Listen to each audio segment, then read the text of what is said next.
अलीकडे साहित्य ही आपल्या जीवनाची प्राथमिकता राहिलेली नाही. जर साहित्य ही आपल्या जीवनाची प्राथमिकता राहिली असती तर या मंडपामध्ये आम्हाला बसू द्या यासाठी अनेकांनी विनंती केली असती, या मंडप भरून गेला असता.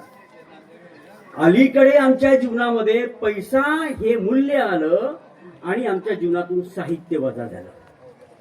एकेकाळी महाराष्ट्र हा वाचन वेळा होता. सायंकाळी गुरुजी जेव्हा गल्लीतून फेरफटका मारायचे तेव्हा घराघरामध्ये हरिविजय, पांडव प्रताप, रामायण, महाभारत यांचं वाचन त्या ठिकाणी केलं जायचं. अशी वाचन वेळा महाराष्ट्र अशी आपली जी ओळख होती. वाचनाने मानवाच्या जीवनाचं सोनं होतं याच्यावर श्रद्धा असलेला मराठी माणूस या देशामध्ये ओळखला जात होता. तो आता दुर्मिळ झालेला आहे. अशा प्रकारच्या छोट्या छोट्या संमेलनामधून जर वाचन संस्कृतीचं जर पुनरुज्जीवन झालं तर ते अतिशय स्वागतार्ह अशी गोष्ट ठरणार आहे. मित्रांनो, पैसा या मूल्यासमोर वाचनातून मिळणारा ब्रह्मानंद, समाधान, मनाची मशागत या गोष्टी महत्व शून्य झाल्या आणि त्याचा परिणाम आपल्याला आज दिसतो आहे की साहित्याचे मांडव रिकामे आहेत आणि गौतमी पाटीलचे मांडव मात्र भरभरून आहेत. हा भरकटलेला महाराष्ट्र जर ताळ्यावर आणावयाचा असेल तर डी डी पाटील सरांनी सुरू केलेली ही चळवळ अत्यंत आवश्यक आहे आणि म्हणून आपण या साहित्य या गोष्टीला महत्व दिलं पाहिजे, या मूल्याला महत्व दिलं पाहिजे. मित्रांनो, आता ही नगरी, या जिल्ह्याचं साहित्यिक योगदान, इथली कान नदी, या तालुक्यातले वेगवेगळे साहित्यिक, हा सगळा भाग मी बाजूला ठेवतो आणि अत्यंत महत्वाचा प्रश्न निर्माण करतो. अलीकडे एआयच्या मदतीने, कृत्रिम बुद्धीच्या मदतीने कथा कविता लिहिता येतात. अशा कविता लिहाव्या की लिहू नयेत? जर परमेश्वराने, निर्मिकाने तुम्हाला मूळ बुद्धी दिलेली आहे तर अशा वेळी कविता लिहिण्यासाठी कशाला हवी कृत्रिम बुद्धिमत्ता? कशाला हवी एआय? आणि म्हणून एआयच्या मदतीने कविता लिहिण्याचा प्रयत्न कृपया आपण करू नका, कारण आपल्याला निसर्गाने मूळ अशा प्रकारची बुद्धी दिलेली आहे. मित्रांनो, विज्ञान तंत्रज्ञानाने कितीही प्रगती केली तरी मानवाचं जे भावविश्व आहे, मानवी मनाची जी गुंतागुंत आहे, मानवाची जी प्रतिभाशक्ती आहे आणि मानवाच्या विचार प्रक्रियेची जी गती आहे ती विज्ञान तंत्रज्ञानाला कदापि साध्य होणार नाही. हे वाक्य काळजावर करून ठेवा. प्रतिमांमध्ये जे सेंद्रियत्व आहे, हे प्रतिमांमधलं सेंद्रियत्व हे विज्ञानाला कधीही सापडणार नाही. उदाहरणार्थ, मी त्याचा हात माझ्या हातात घेतला आणि जणू काय मी अजगर हातात घेतला असं जेव्हा लेखकाला वाटतं, ही जी अजगराची जी शीतलता आहे ही सेंद्रिय प्रतिमा आहे. ही सेंद्रिय प्रतिमा फक्त मानवालाच कळू शकते. विज्ञान तंत्रज्ञानाला आणखी 5000 अब्ज वर्ष उमजणार नाही.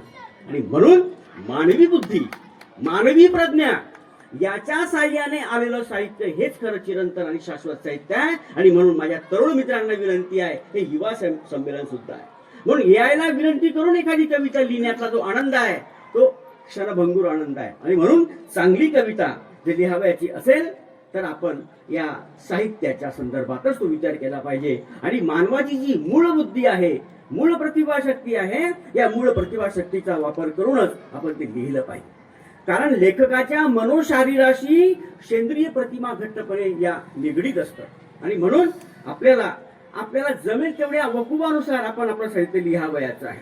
मित्रांनो, आपल्या हातून एखादी साधीशीच कविता लिहून होईल कदाचित, ती साधी कविता आहे, पण ही साधी कविता लिहून जे तुम्हाला समाधान लाभेल ते एआयच्या मदतीने लिहून केला पाहिजे.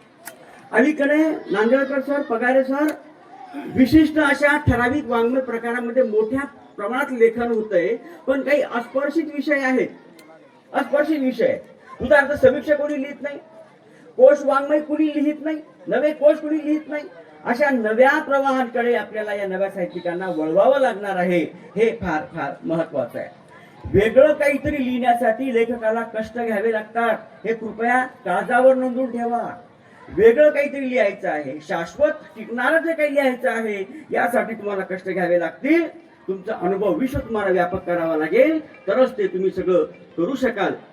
बऱ्याच वेळेला काय होतं की एखादा अनुभव येतो आणि आपण त्याच्यावर चालू चालू एखादी कविता लिहितो आणि मी महान साहित्य निर्माण केलं अशा भ्रमामध्ये आपण वावरतो.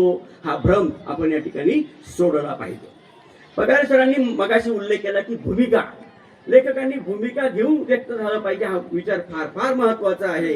कारण साहित्याने राजकीय क्रांती होते, साहित्याने देशाचा भूगोल नकाशा सगळं बदलून जातं. एवढी जर क्षमता साहित्यामध्ये असेल तर लेखकांनी भूमिका घेऊनच साहित्याची निर्मिती त्या ठिकाणी केली पाहिजे. मित्रांनो, अनेक प्रश्न आहेत. बेरोजगारीचे प्रश्न आहेत, तरुण मुलांना लग्नासाठी मुली मिळत नाही हा फार मोठा प्रश्न आहे. स्त्रियांवरील अत्याचाराचे प्रश्न आहेत, धार्मिक उन्मादाचे प्रश्न आहेत, उदरनिर्वाहाचे प्रश्न आहेत, वाढत्या असहिष्णुतेचे प्रश्न आहेत आणि अभिव्यक्ती स्वातंत्र्याचे प्रश्न आहेत. एवढे मोठे प्रश्न आपल्या समोर असताना आपण काहीच भूमिका जर घेणार नसू तर तुम्हाला साहित्यिक कोणत्या अँगलने म्हणावं असा आमच्या समोरचा प्रश्न आहे. आणि म्हणून साहित्यिकाने कुठली तरी भूमिका घेऊन आपलं लेखन त्या ठिकाणी घेतलं पाहिजे, केलं पाहिजे. एखाद्या प्रश्नाच्या मुळाशी गेलं पाहिजे, त्या प्रश्नाच्या सर्व पैलूंचा विचार केला पाहिजे आणि विवेकी चिकित्सा करून आपली भूमिका त्या ठिकाणी मांडली पाहिजे. भूमिका मांडताना आक्रमकपणा नको, फक्त दिखावा नको, त्याचे पुरावे देखील लेखकाने त्या ठिकाणी दिले पाहिजेत.